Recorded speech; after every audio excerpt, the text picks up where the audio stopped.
Amis de la liberté, de la démocratie et de la bonne gouvernance, salut à tous et à chacun et bienvenue à ce nouveau rendez-vous de votre émission Le Grand Déballage qui reçoit ce jour le professeur Laurent Kilachu Bado, enseignant à la retraite, homme politique burkinabé, écrivain.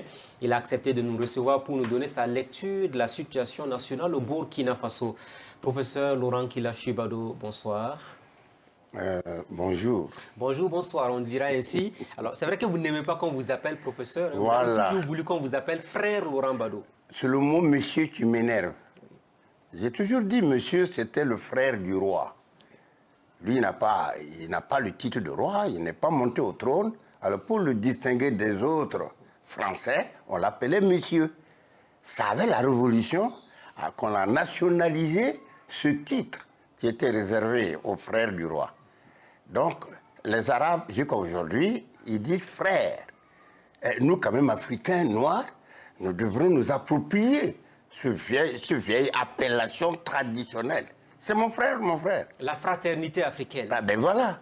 Laurent Kilachu Bado, je l'ai dit tout à l'heure, 80 ans presque, 79 ans maintenant. Ouais.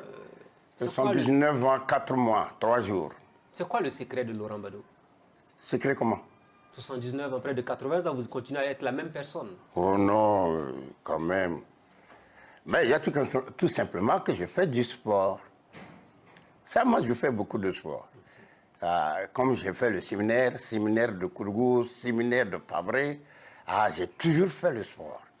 Les jeunes de 40 ans, 35 ans, l'alcool. Oui, c'est l'alcool, la drogue. Ça fait pitié de voir des jeunes aujourd'hui dans la rue. Ça fait vraiment pitié, des fous. Alors que non, c'est tout simplement l'alcool, la drogue. Donc, ça ne va pas du tout. Ça ne va pas du tout. Vous avez fumé de par le passé. Ah oui. Il y a des gens qui disent qu'on ne peut pas arrêter de fumer la cigarette. Quel a été votre secret à ce niveau? Moi, je fumais 2 paquets de Gaulois simples par jour. 2 paquets de Gaulois simples. Comme j'aimais surtout travailler la nuit. Mais ce qui m'a d'abord aidé, c'est une dame. J'étais avec des amis, on courait, et puis une dame est venue vers nous. Elle connaissait un de nos copains. Donc, elle se retourne et dit, mais ce n'est pas Laurent Bado là? Son copain dit oui. Oh, tu le connais? Ah oui, je le connais, mais je suis étonné. Oh, il fume.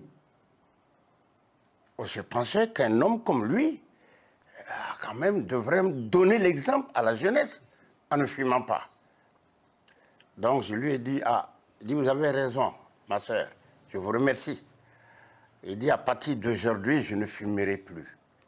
Le paquet que j'avais, je l'ai posé sous ma chaussure, devant tout le monde, j'ai écrasé. Et comme je savais qu'il y avait une technique aussi pour aider à cesser la cigarette, c'est boire beaucoup d'eau. Si vous buvez beaucoup d'eau, oui, mais il n'y a que la cigarette là, ça ne va pas attraper la gaine de myéline. C'est qui lie les neurones dans le cerveau. C'est parce que ça s'en va ligoter la gaine de myéline qu'automatiquement vous n'avez plus de volonté, pour ainsi dire. Vous pouvez toujours avoir la volonté, mais c'est coriace, c'est dur. Mais c'est une décision personnelle. C'est une décision personnelle. Mais si j'ai eu la chance, c'est quand même une dame qui m'a ouvert les yeux. Et à ces jeunes qui fument et qui boivent, qu'est-ce que vous avez à leur dire? Ouais, mais tiens, avant-hier, j'ai insulté un. J'ai insulté un. Il était là, en train de fumer. Or, entre-temps, il a commandé. Si on peut lui donner 100 francs, il va prendre du café. Il a dit, tu ne vois pas que tu es un vrai con. Au lieu de chercher à manger, tu veux prendre de l'argent pour faire quoi? Pour fumer. Tu es en train de te tuer. Tu as ton corps là. Tu dois respecter ton corps. Soigne-le bien. Bon, il n'a pas été content. Mais il a fait un signe de la tête comme quoi il m'a compris. Donc je dis, moi je m'en fous. Qu'ils comprennent, qu'ils ne comprennent pas. Et il faut un devoir. Il faut dire quand même aux jeunes de faire attention, quoi. Surtout la drogue à l'heure actuelle.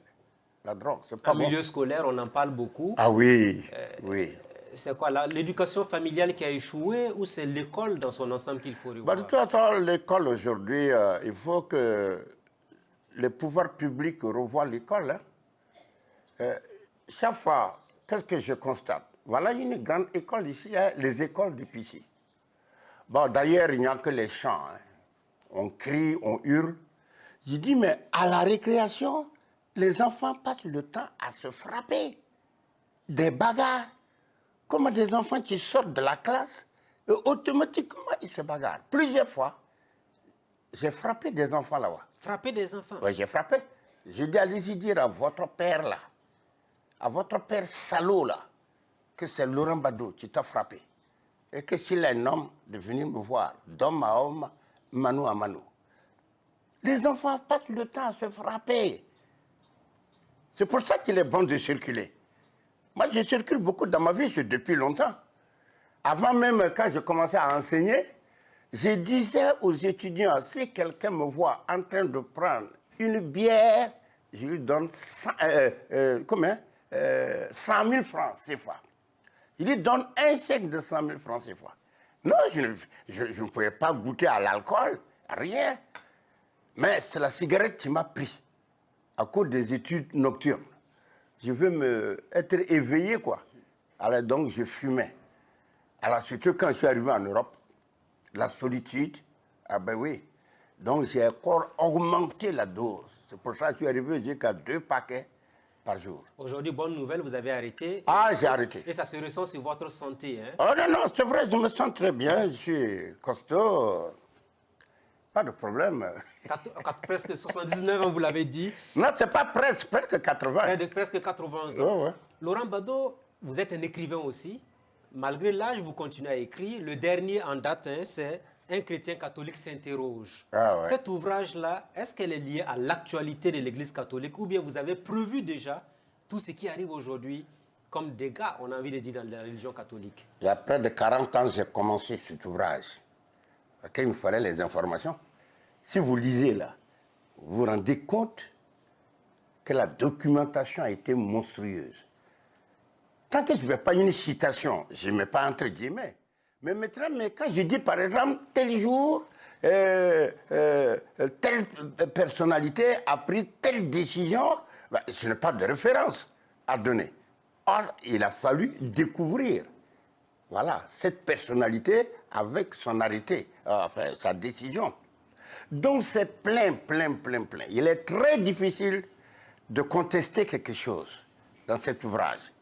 Alors, je ferai ça parallèlement avec les autres études, hein. Mais ce n'est pas que tout simplement je savais que le monde...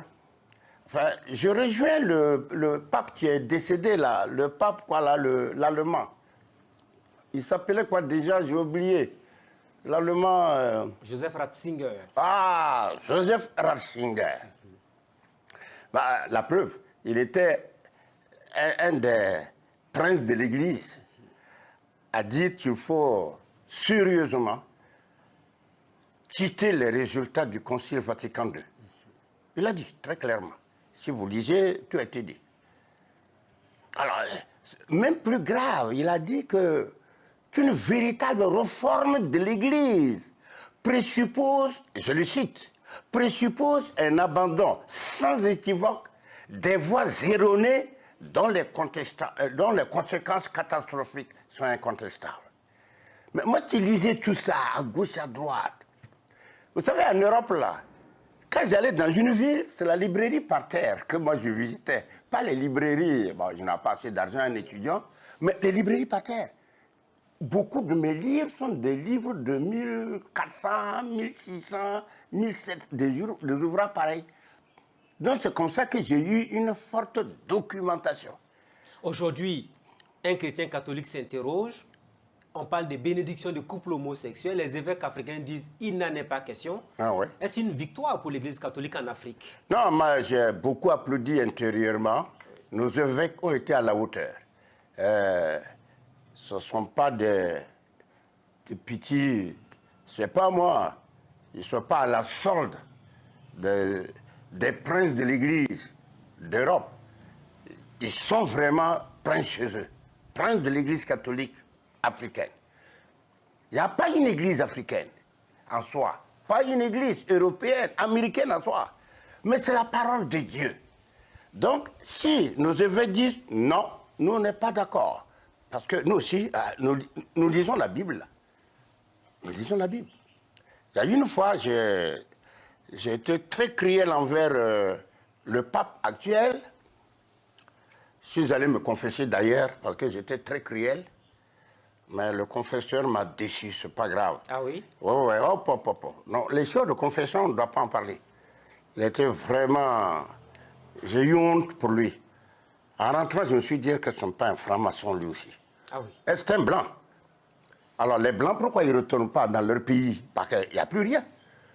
En décembre 1987, 60% des Français se sont déclarés athées. Comment on peut avoir encore des prêtres français venir ici? Pour faire quoi? Donc, c'est facile aussi. Ils savent que l'Église dépend essentiellement de l'Afrique noire. Voilà l'avenir de l'Église catholique. Est-ce que ce n'est pas une autre forme de domination du continent africain à partir de la religion? Non. Au début, non. C'est le Christ. L'humanité est une. C'est toute l'humanité. L'Église ne connaît pas de noir, de blanc, de jaune, de rouge et de vert. C'est le peuple de Dieu. Alors, maintenant que certains utilisent ça, regardez par exemple, j'aurais pu vous trouver un mot du roi belge là. Mais les Belges sont des racistes mortels. Si vous savez ce que ce roi a dit aux prêtres qui venaient en Afrique pour la première fois, mais des insultes quoi.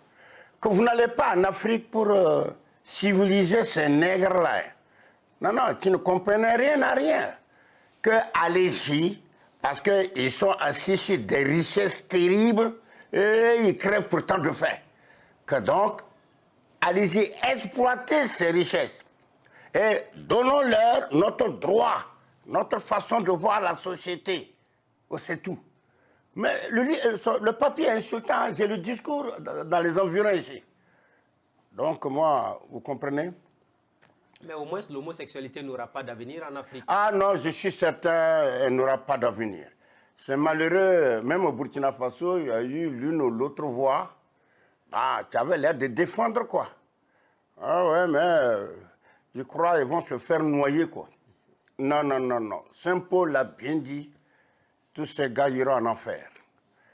Ils vont aller brûler en enfer. Vous avez lu l'ouvrage du père, quoi là, L'enfer existe.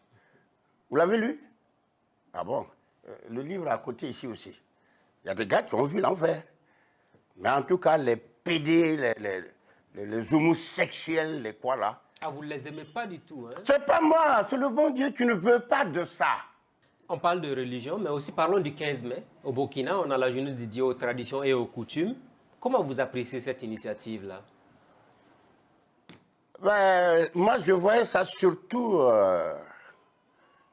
même dans mon programme politique. Mais c'est au niveau de la culture, au niveau de l'école, qu'on devrait faire ça. Mais je n'ai pas pensé à une journée, parce qu'il y a trop de jours fériés au Burkina.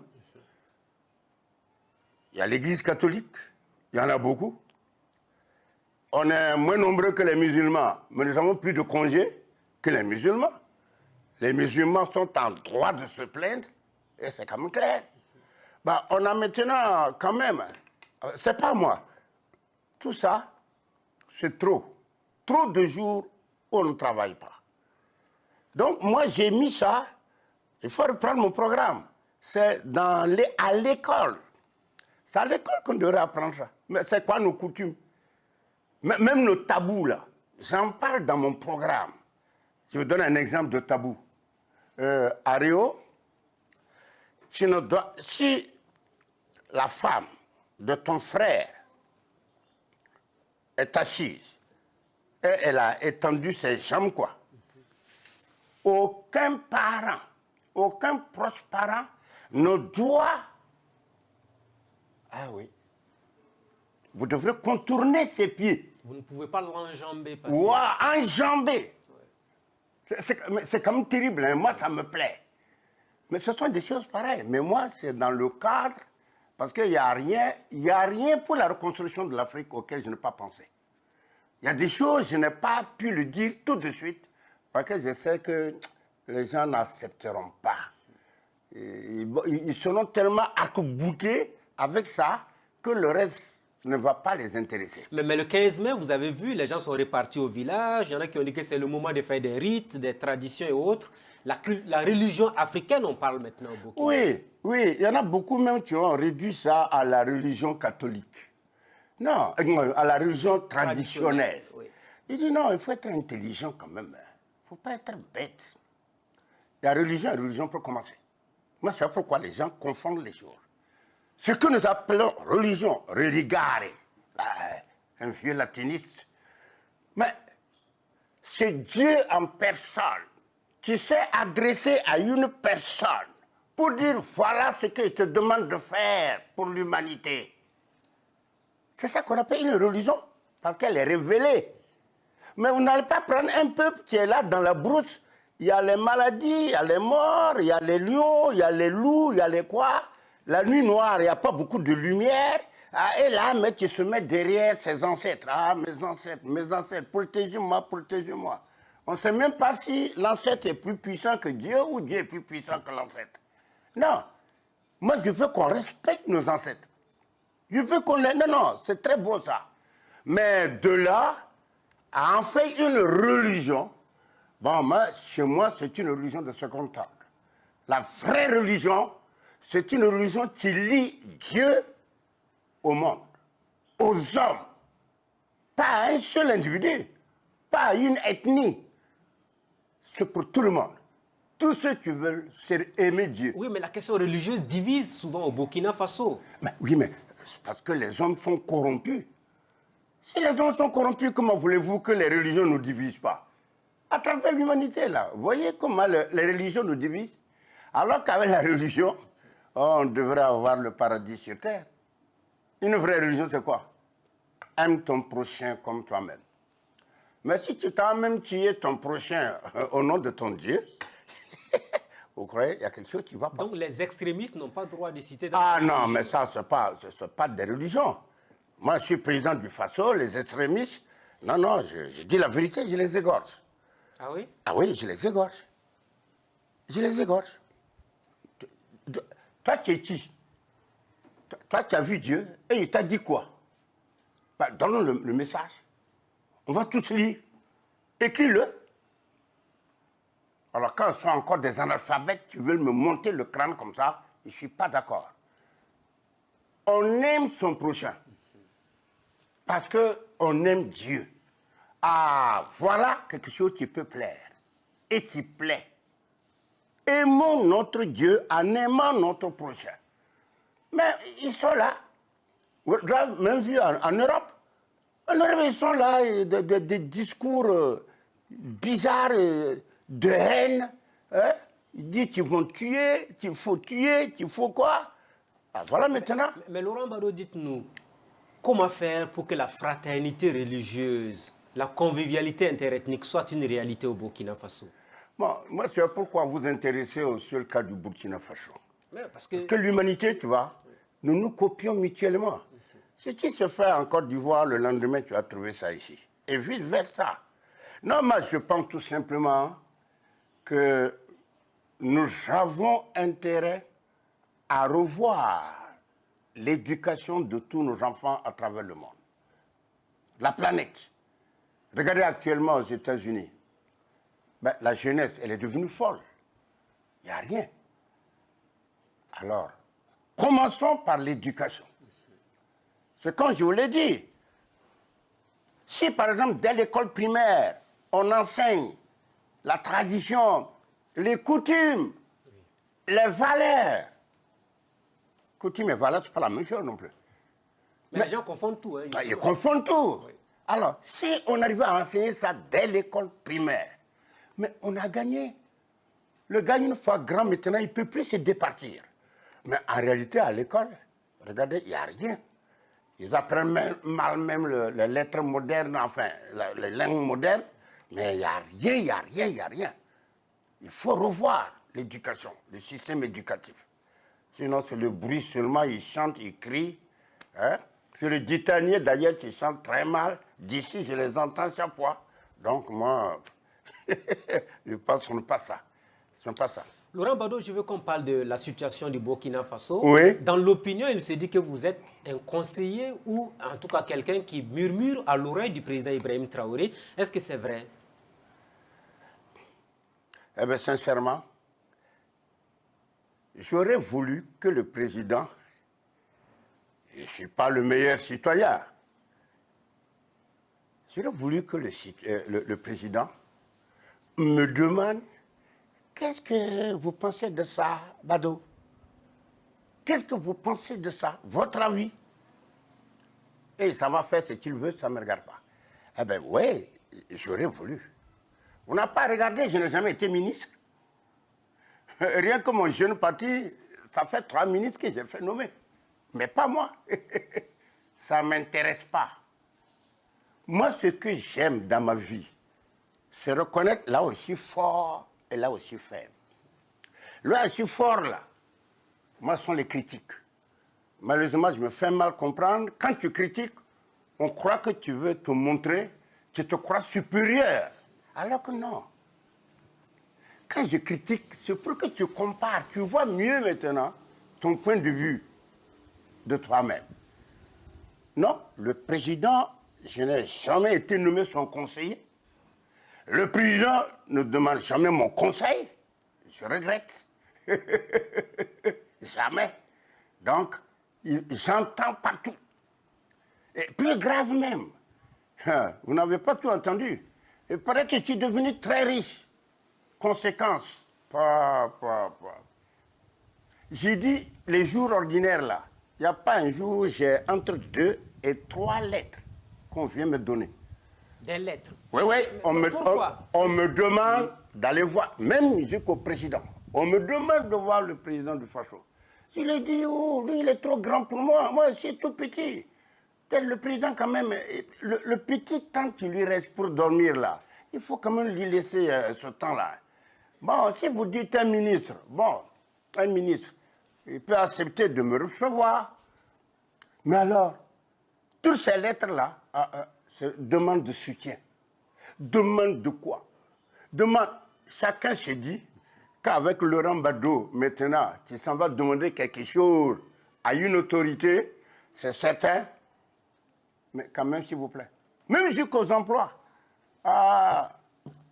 Chez moi, mais, moi j'ai 3 filles.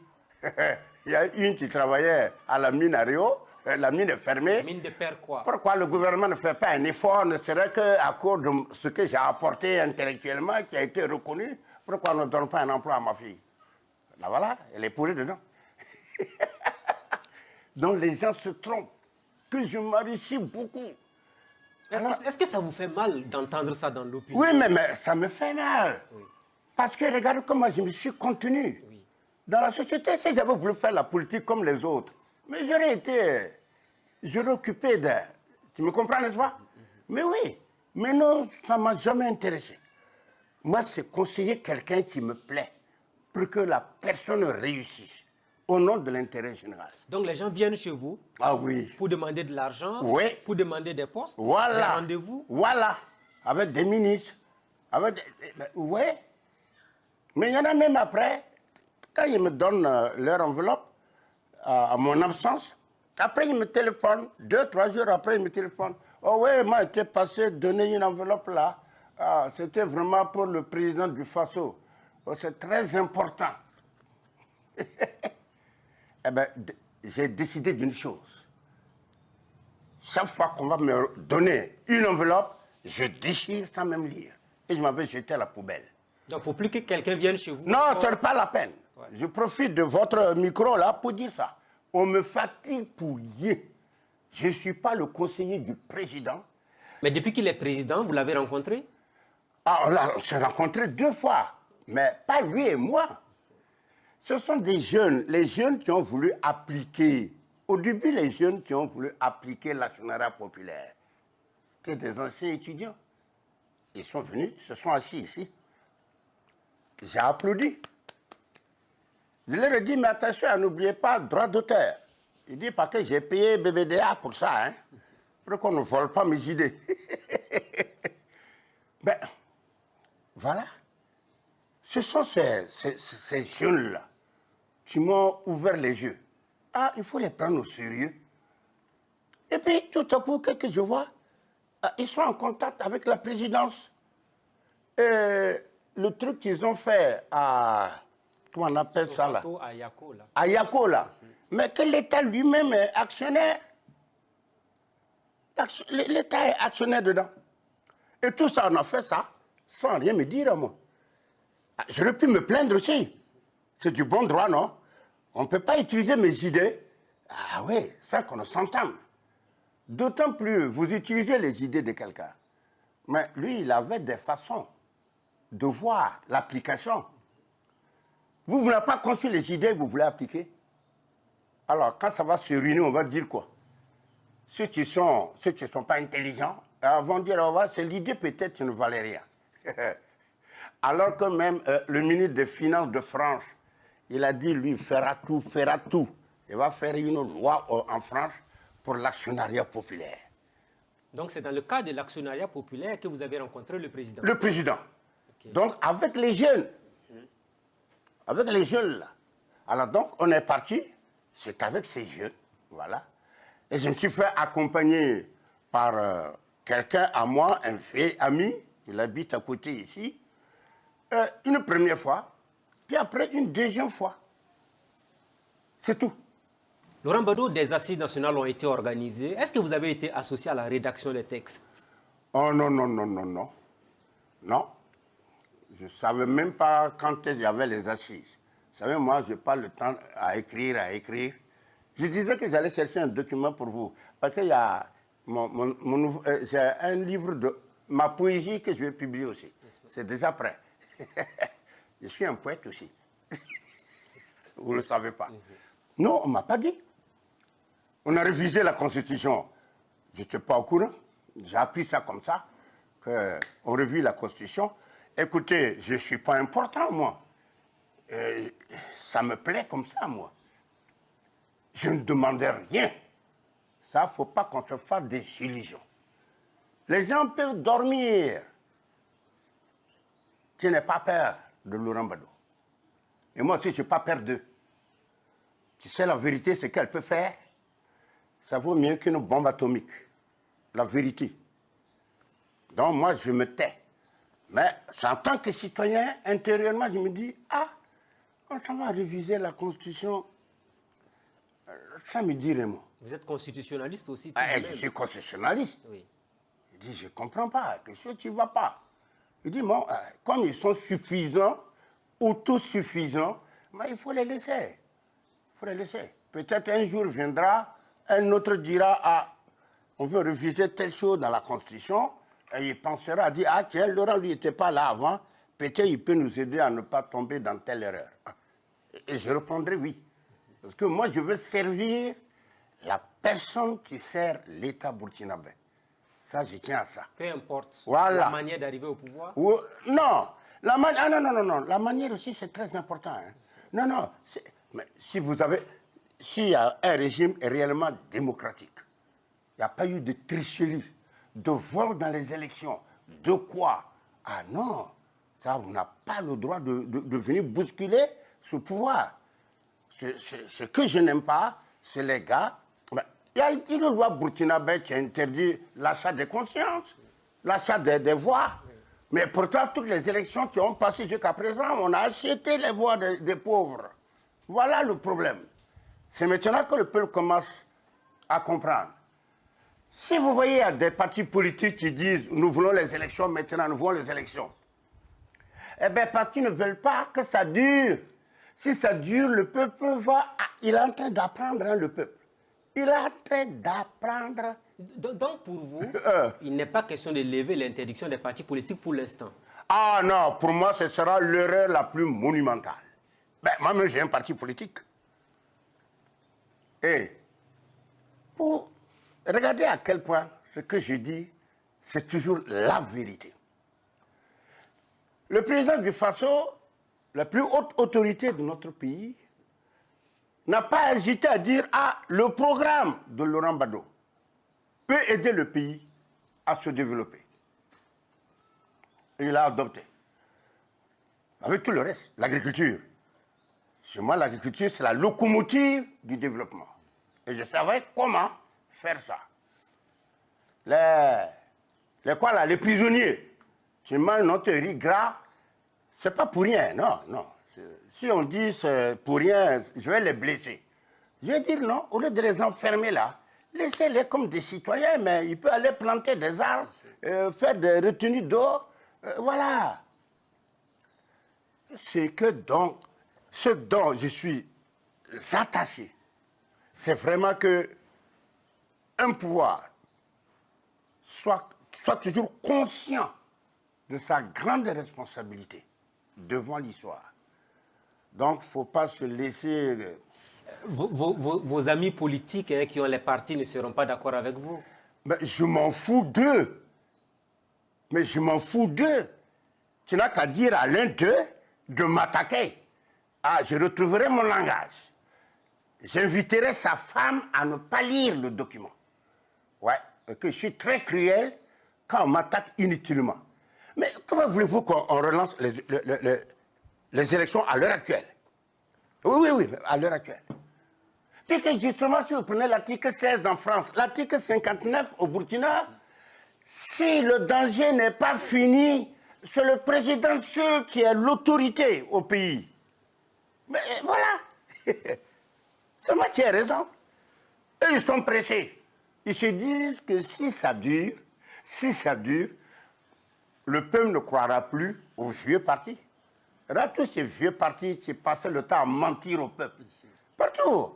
Moi, quand je m'en vais au village, souvent je vois, non? Au village, je vois des gens qui me disent « Ah, que maintenant nous avons compris de... » Il dit « Vous n'avez pas compris. » Il dit « Demain, quand on va dire élection, vous allez encore courir derrière celui qui a de l'argent. » Donc le peuple aussi a un problème. Ah non, le peuple a une responsabilité. Oui. Ah, qu'est-ce que vous croyez?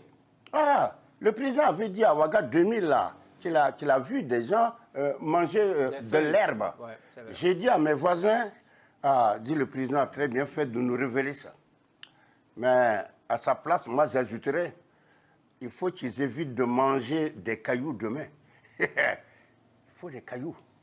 Les portes de l'enfer, c'est pas complètement ouvert jusqu'ici. Oh oui. Ah ben les gens n'aiment pas entendre ça. Je m'en fous. Je m'en fous. Il nous faut être sérieux. La preuve, c'est qu'aujourd'hui, là, tu veux être fier de quoi aujourd'hui? Le gouvernement se bat bien. Le gouvernement fait tout. Le président, même, je demande, oui, tu trouves une minute pour dormir, pour être tranquille. Bah, c'est un être comme les autres. Hein? Tu sais, lui aussi, il tremble. Il tremble devant les fêtes. Mais regardez sa lutte. Alors, vous aussi. Si donc, le peuple ne comprend pas et ne change pas de mentalité, à l'impossible, nous n'est tenu. J'ai toujours regardé, une petite minute, regardez toujours les routes là, comment les gens conduisent mal. Ils continuent d'ailleurs à brûler les quoi? Les feux tricolores. Les feux tricolores. S'il te plaît, quand moi je fais mon sport chaque matin là, quand je vois ça là, au barrage de Boulmigou là, je suis en colère comme ça.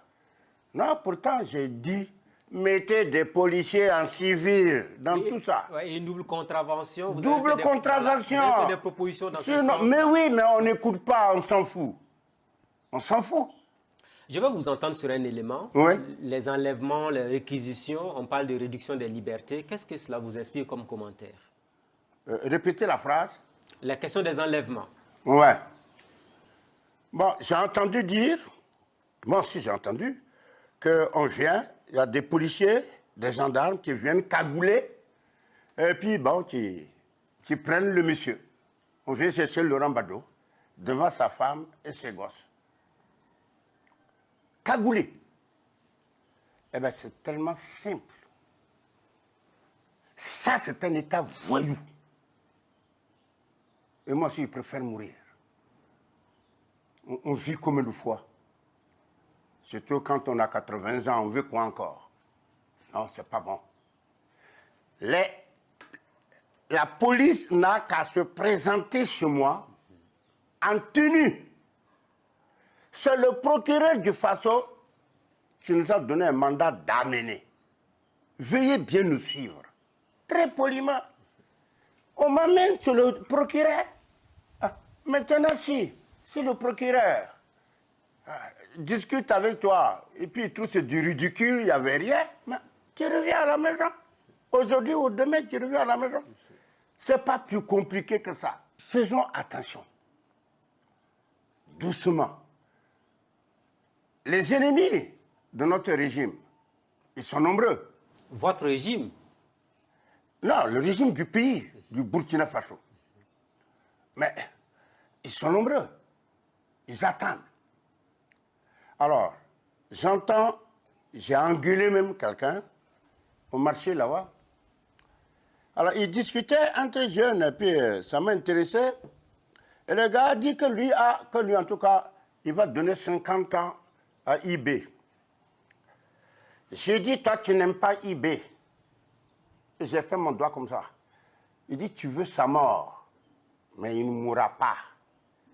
Parce que moi, chez moi, je n'ai pas de pistolet chez moi, mais j'ai une arme aussi à ma façon, j'ai pris.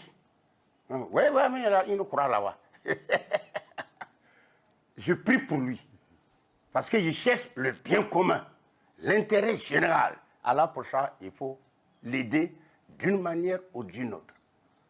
Donc, mais je ne comprends pas quoi. Donc les histoires de pouvoir à vie, il faut s'en méfier. Ah, il faut s'en méfier, ça veut... mais moi je serais contre. Non, qu'on lui donne par exemple 3 ans. Et exceptionnellement encore même 3 ans après. Il fera en tout près de 9 ans quoi. Moi je crois que ça va. Il se repose. Dès que la paix est revenue, on va lui faire un bon monument. On va l'adorer. On va lui dire d'aller se reposer. Voilà. Il peut aller, oui. Un autre élément, oui. La situation nationale, les partisans du pouvoir peuvent manifester et les autres ne peuvent pas le faire. Non, ça c'est irrégulier. Ça, il n'y a pas de raison pour ça. Il n'y a pas de raison pour ça. C'est comme il n'y a pas de raison d'appliquer une loi, comment on appelle ça, une décision de justice. Parce que les juges, c'est quand même les garants. Bien sûr, il y a des médiocres là-bas, il y a des idiots, mais il y a de bons juges. Il y a des juges savants et qui sont très justes. Donc, quand ils rendent une décision, ouais, quand même de grâce. Donc, il faut respecter les décisions de justice. Ah, il faut dire, ah non, là, il ne faut pas s'amuser. Oui. Il ne faut pas s'amuser, il faut pas s'amuser. Il faut. Parce que le peuple croit au pouvoir, surtout à travers les décisions de justice. Ah oui. Donc, si on respecte ce que le juge dit, le peuple dit, ah non, donc c'est sérieux. Ce que le gouvernement fait ici, ah bon, je vais l'accepter, je vais m'y mettre. Voilà, c'est comme ça. Alors, l'une des missions que s'est assignée la transition, ce sont les réformes politiques et institutionnelles. Ouais. Est-ce qu'à ce niveau, on vous a consulté pour les réformes? Bon, je ne sais pas comment vous répondre. Je ne sais pas comment vous répondre en tout cas, parce que... Est-ce que vous avez fait des propositions de réforme pour changer le... Non, le président est décidé. Hein. Le président est très volontariste. Il veut les réformes.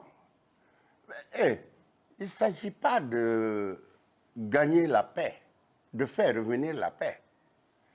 On ne vit pas, on ne mange pas la paix là. Vous imaginez si la famine ne recule pas, vous savez, les pauvres augmentent.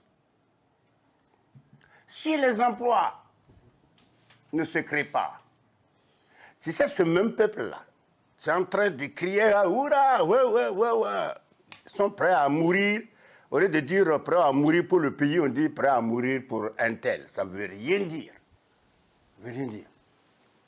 Ben, ces gens-là, c'est eux qui vont se révolter. Et ce sera pire. Donc, il faut se méfier de ce peuple-là. Ah, de tout peuple. Oui. De tout peuple. Ben, rappelez-vous le cas de Jésus. Les Juifs, Hosanna au fils de David. Béni soit celui qui vient au nom du Seigneur. Et Jésus a soigné, a guéri des malades. Il a ressuscité des morts. Il a multiplié le pain. Quoi. Et là, tout ça. Eh bien, 7 jours après l'avoir adoré, crié, chanté, 7 jours après, ils ont dit à Pilate, crucifie-le. Et il a été crucifié. C'est tous les peuples. Un peuple, il n'y a rien de plus tournant, de plus versatile. Il faut toujours prendre le peuple toujours dans le sens de son mouvement en bon judoka. Jamais face à face en boxeur. Quand tu vois le peuple qui crie avec toi, il dit ouais. Fais doucement. Fais doucement pour l'arrière. Donc, j'ai prie Dieu pour que le peuple burkinabé soit beaucoup plus honnête. Et que les gens qui travaillent aujourd'hui, courageusement, pour que nous retrouvons la paix. Vous voyez, la saison des pluies est presque déjà là. Regardez tous nos parents, nos amis. S'ils pouvaient retourner aller cultiver. Vous voyez quand même, ça allait augmenter. Ce sera une plus-value pour l'agriculture, mais oui. la sécurité alimentaire. Voilà. On s'achemine vers la fin de l'émission. Je Oui. veux vous entendre sur les relations entre la Côte d'Ivoire et le Burkina Faso. Est-ce qu'à ce niveau, il faut tout faire pour consolider cette relation entre les deux pays? Eh bien, là encore, je dirais que s'il y a quelqu'un qui essaie d'allumer le feu entre la Côte d'Ivoire et le Burkina Faso, moi, je vais l'égorger. Je vais l'égorger. S'il y a 2 pays africains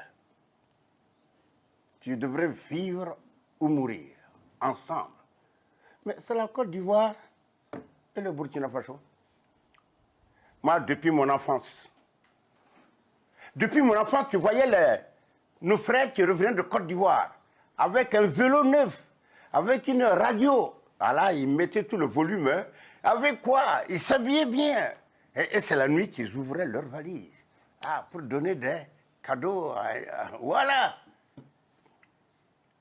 Nous avons été accueillis en Côte d'Ivoire en sauveurs. Sans les Burkinabés, les voltaïques, l'agriculture ivoirienne ne serait pas ce qu'elle est. Et la preuve, c'est qu'à mon temps même, le ministre de l'Agriculture, M. Saargo, c'était un Burkinabé. Sous Houphouët-Boigny. Sous Houphouët-Boigny, c'était un Burkinabé. Donc les Ivoiriens, les Burkinabés, ce sont 2 vieux frères de sang. Ils se connaissent trop.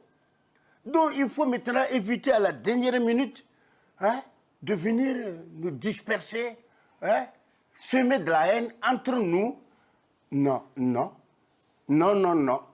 je ne suis pas d'accord. Moi aussi, j'ai fait d'ailleurs mes études en Côte d'Ivoire. J'ai fait mes premières études en Côte d'Ivoire. Et je me sentais à l'aise. Il faut renforcer les relations entre les 2 pays. Ah non, il ne faut pas. Il faut au contraire, tu vois, nous unir terriblement.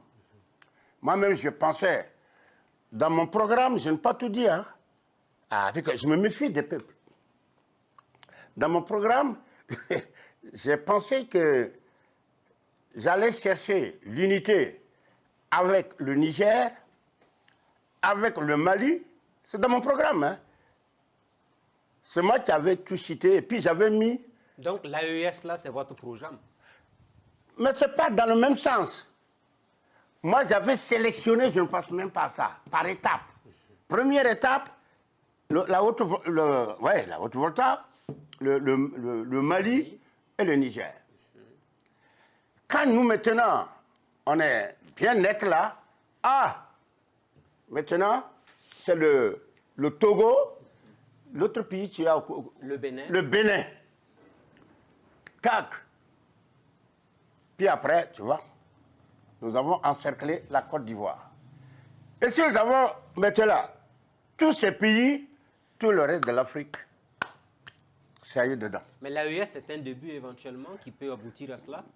Oui, mais sur 4 temps, voilà, on exige, les politicards demandent des élections en chose, au Mali. Alors qu'il n'y a toujours pas la paix. La transition a été prolongée au Mali. Oui, mais il n'y a pas la paix. Il n'y a pas la paix. Comment vous voulez donner la transition à quelqu'un qui n'est pas un militaire? Non, je pose la question, quoi. Les gens n'ont qu'à cesser leur gloutonnerie politique. Ou tu aimes ton peuple ou tu ne l'aimes pas. Donc si éventuellement on vous disait de diriger une transition, vous n'allez jamais l'accepter? C'est pas comme ça. Je crois que tu ne m'as pas compris. On demande au Mali, allez, on veut maintenant des élections. Mais des élections, ça veut dire quoi? On s'en fout, c'est les militaires qu'on veut renvoyer dans les casernes. C'est ça, j'ai dit, tant que ces militaires n'ont pas ramené la paix, il ne faut pas faire ça. Ce sera le chaos. Mais sinon, ce sont les militaires qui sont toujours gloutons. Vous savez très bien. Au Burkina Faso, il y a combien de militaires qui ont été chefs d'État par rapport aux civils. Sinon, ailleurs, qu'est-ce qu'on faisait? Ailleurs, les militaires prennent le pouvoir et puis ils nomment un civil comme chef d'État. Ah, là, on va dire quoi? Voilà. Et le chef d'État, chaque fois, rend compte à ce groupe de militaires. Voilà où est-ce que j'en suis. Voilà. C'est ça qui est beau. Ben, je vous pose une dernière question. Oui. Dans l'opinion, il se dit aussi que de Blaise Compaoré à Ibrahim Traoré, vous avez été proche de tous les régimes. À ces Burkinabés qui le pensent, qu'est-ce que vous avez comme réponse à leur endroit? Mais je leur dis, ce sont des menteurs. Oui. Ce sont de gros menteurs, des farfelus. Et que moi, je leur dis, ce qui me plaît dans ma vie, c'est quand je pense à la mort. On va tous se retrouver devant le juge suprême. Ceux qui n'ont que le mensonge dans la gueule, mais ils en rendront compte. Dieu va les punir. Blaise, qu'est-ce que j'ai eu à foutre avec Blaise? Blaise, je me souviens d'une chose, ça aussi, son discours est là. Il était invité en France, à Paris. Quoi là? C'est toi les savants. Quoi des savants? Alors, on lui demande un discours important sur l'Afrique, l'avenir de l'Afrique. Alors, c'est là que le téléphone sonne. On me dit, c'est M. Bado? J'ai dit, oui, c'est moi. Ah, écoutez, c'est le président du Faso qui veut vous parler. J'étais étonné. Voilà comment ça a commencé, nos relations. Aïe, il me dit qu'il a invité des savants et qu'il faut un bon discours. Ah, j'ai dit, mais je ne suis pas votre fonctionnaire. Hein. Je n'ai rien à foutre dedans. Ah oui, mais c'est l'intérêt général. C'est l'intérêt général. L'intérêt général, vous avez un parti, non? Il dit, vous avez un parti? Mais, M. Bado, il n'y a rien dans ce parti. Il n'a qu'à écouter en Côte d'Ivoire. Et tu dis que c'est faux. Il dit, il n'y a rien. C'est pour ça que je viens vers toi. Quand même un président s'ouvre comme ça, moi j'aime respecter l'autorité. Hein. Ce n'est pas n'importe qui est autorité. Même quand tu ne vaux rien, dès que tu as l'autorité, on doit te faire valoir. Donc, quand il m'a parlé comme ça m'a choqué. Il dit qu'il était humble. Il dit, bon, j'ai fait le discours pour vous. Surtout, il y a une phrase qui a trop plu. Tout le monde s'est levé debout, taper. Je lui ai dit, à la fin de son discours, les gens vont taper les mains là pendant au moins 5 minutes. Il a dit, ça fait plus de 5 minutes, debout. Les gens étaient en train d'applaudir. Ça ne venait pas de lui de toute façon. Oui, ça ne venait pas de lui. Ça ne venait pas de lui. Bon, comme l'heure est déjà passée, mais en tout cas, j'avais pris des formules terribles. Il faut savoir tailler les formules comme dans du rock. Alors, ces formules choquent les gens, ça reste. Et c'est comme ça, c'est resté. Et puis, non, de temps en temps, maintenant, il m'appelle avec un de ses amis que je connaissais, qui était mon étudiant.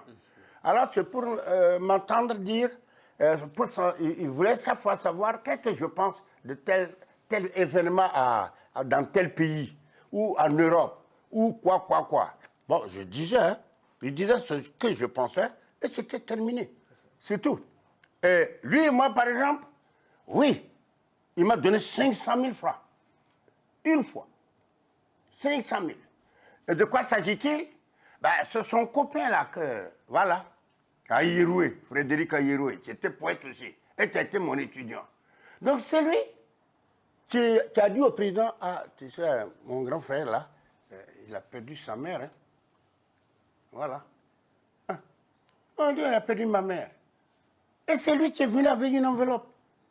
Je lui ai dit, mais tu as dit ça au président, non? Que oui. Ah, il dit, je n'aime pas beaucoup.